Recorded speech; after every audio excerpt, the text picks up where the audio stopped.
Like, I don't really feel so good. Again, chalking it up to anything but cancer. I think I ate something, bad. I started with like some stomach pains, and on 2 different occasions, I was in excruciating stomach pain. I've never experienced it before. I was actually keeled over in the fetal position. Then throughout those several months, really, I was experiencing bloating. It just felt like a very full, heavy feeling. When I started noticing the blood in my stool, that's when everything came to like a screeching halt of like, wait, I really need to pay attention now. Put her knees right up to my knees, looked me in my eyes, and told me, we found cancer. I sat in that room and thought of, am I going to be around for my kids? Like, how much longer do I have? My very first symptom, I started experiencing the summer of 2022. And it started with like some stomach pains, not very frequent. And then they progressively got worse. And ultimately, by about November of 2022, I started seeing blood in my stool whenever I went to the bathroom. And it started occurring more often and more in it. Like any woman, especially after having children, I chalk it up to maybe it was hemorrhoids that wasn't, discovered during my pregnancy, or stress. But once it became consistent, I knew that something was really wrong. It started affecting my day-to-day life. I remember the first time I was in that excruciating stomach pain was 4th of July, and we had a barbecue to go to. And I turned to my husband. I'm like, I don't really feel so good. Again, chalking it up to anything but cancer. I think I ate something, bad. I think maybe I had dairy, because at the time I was dairy free.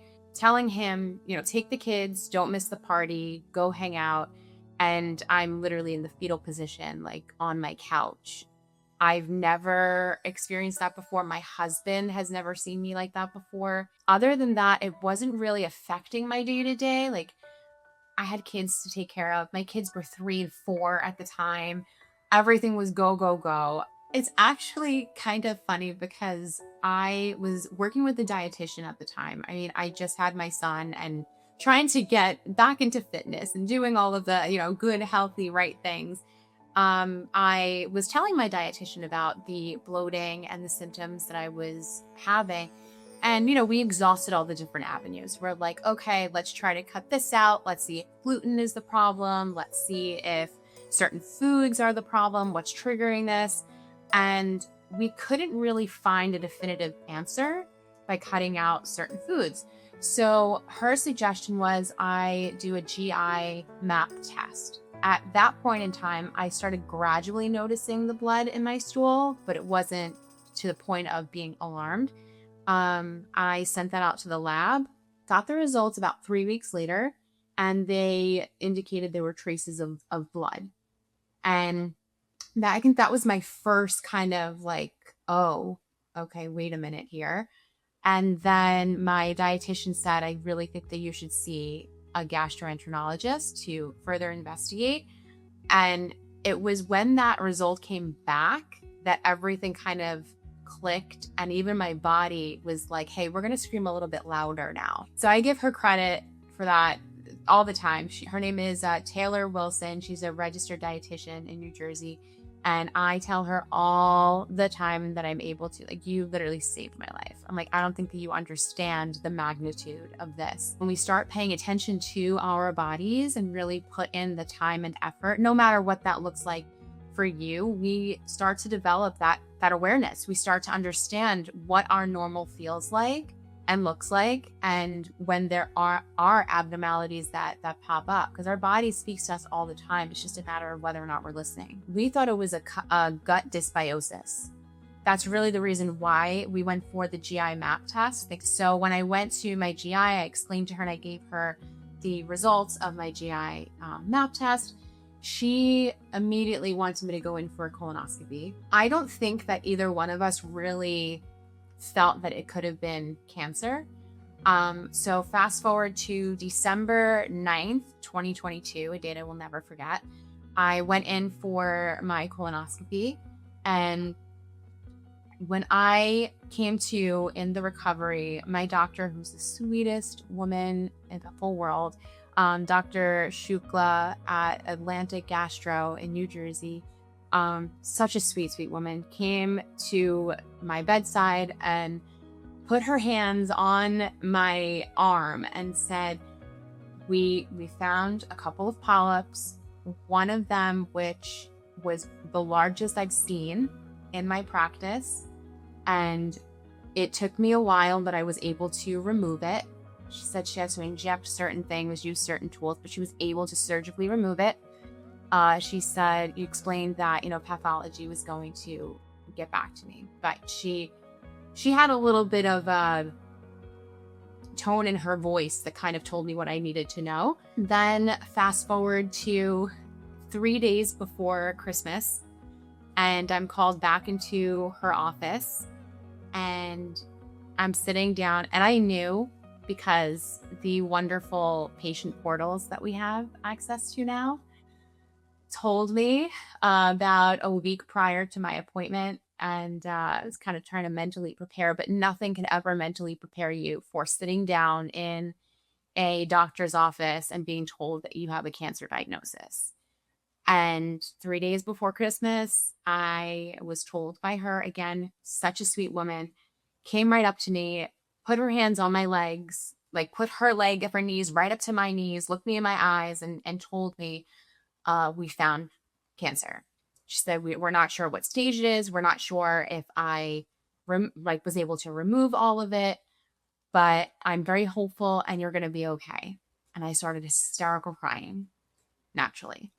I leave the office and now I have to be Santa. I have to wrap gifts in my basement while my 3-year-old, my 4-year-old are still, sleeping upstairs. I have to have this magical holiday that is crucial to toddlers.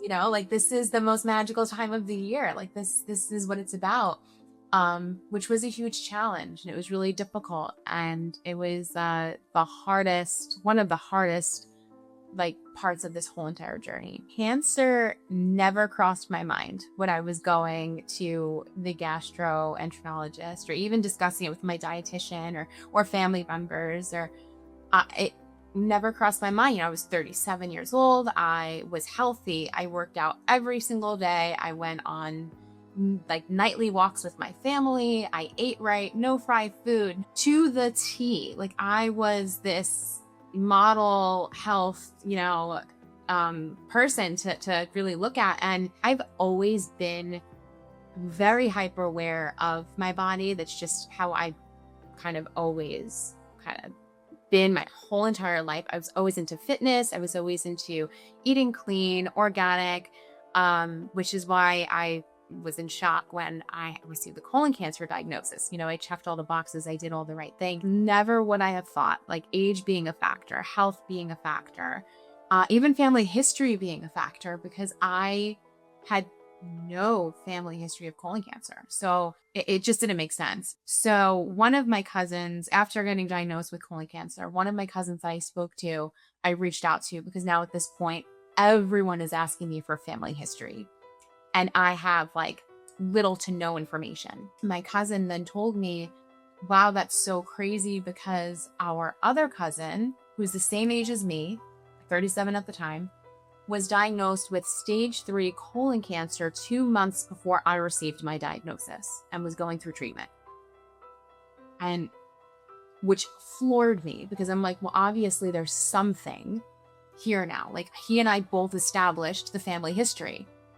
Who else had it? We don't know. We know that our parents didn't. We know that, our uncles didn't, our grandparents did it, but who knows how much deeper that goes.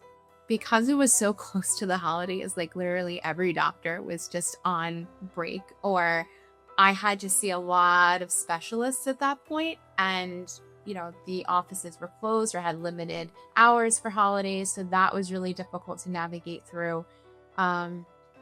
It was challenging, because now I'm trying to collect my thoughts. I'm given the cancer diagnosis, but no one's giving me a stage, and no one's giving me definitive answers. No one's telling me a treatment. No, I was kind of like in this limbo, and again, trying to still raise two young kids who are on the go, who are, happy children and are jumping around and want to climb all over mom, and trying to be present for them while holding such a heaviness and such a huge question mark and uncertainty was really, really heavy. The oncologist had me go through every single poke and prod and scan and image naturally. So it was about a month and a half of that before anyone really had a definitive answer. Whether it's just in the colon, if it was in other organs, if, just everything that you have to go through with the cancer diagnosis. By the absolute grace of God, I found out that they removed the cancer in its entirety. I did go back for another colonoscopy and an endoscope to make sure that it wasn't in the upper as well. And they found precancer in my stomach. So they were able to remove that in its entirety, which again is a blessing because my grandmother on my father's side passed away of stomach cancer. And we found out that everything was removed. It didn't spread. It didn't start in a different location. I found out that I was cancer-free in February, end of February. And I had my genetic testing that same week. So I was on like this high and I'm like, oh my gosh, like I'm so grateful. Like we caught it early. That's amazing. I get a phone call from the genetic counselor. I'm driving and she's like, I have your results. I want to go over it with you. It sounds like you're driving. Do you want to pull over? And when she said that, I was like, I've been down this road before, like literally figuratively. Like I know this call. I know this tone. So I pulled over and she told me that I tested positive for the BRCA2 gene mutation. And also I was VUS variant unspecified for ATM as well. And she kind of quickly, in a very clinical way, no fault to her, but a very clinical, dry way of, okay, so your options are every 6 months alternating imaging, or you can go for a double mastectomy and a complete hysterectomy. And I suggest that you go to these doctors and I can send you an email with your results and my recommendations. Do you have any questions? Mindset is everything. A mindset will bring you out of the darkest places, and dealing with things like cancer, dealing with things like genetic mutation, it doesn't get much darker than that. We're faced with thoughts of mortality. We're faced with loss of identity. We're faced with a lot of things that most people aren't firsthand. So to keep that sense of hope that there is life on the other side, that things can be hard today, but they can be better tomorrow. And like how I said, just keeping that positive mindset, that in and of itself is so powerful because our body speaks to us all the time. It's just a matter of whether or not we're listening. There are warning signs all the time, whether it's a food sensitivity or something as extreme as, finding blood when you're using the restroom. It's very important. And I think because every single person holds such busy, hectic, chaotic lives, we tend to disconnect with that really sense of self in all aspects. And it literally saved my life